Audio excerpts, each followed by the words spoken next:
And the President of the Federation Yeah. would like to thank the Austrian Embassy to facilitate us today in your offices. It's really good. We know the problems Yes. that we've had, and we have had to go to Ottawa. I And heard. That was a challenge also. I So heard. We really appreciate you accepting to have us come here today. Absolutely. I'm glad we could help out. You know, it's like this is such a difficult time for all of us. This mask business and all of this, but we'll get through it We'll and get through it, yes. somehow. Somehow.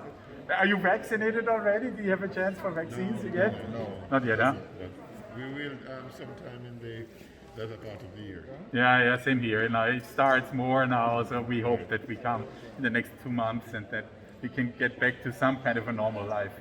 Some I can know that, that's true. Yeah. Well, in Jamaica it's easier. Most of it is outdoors, right? You can sit outdoors. It makes it, life a little easier. Well, it should be, but it's not. It's not. This virus has no, it has Really? no borders. Yeah, but I know, but You could be in the home, it's coming for you. yeah, yeah.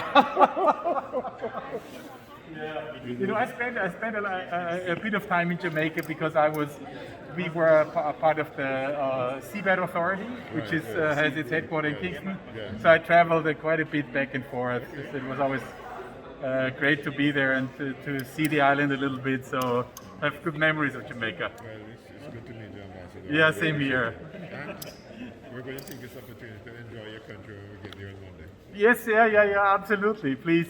So, guys, thanks for coming. I wish you all the best. You could send a diplomatic note to Yeah, have them treat us like royalty when we get to yeah, nothing less than royalty.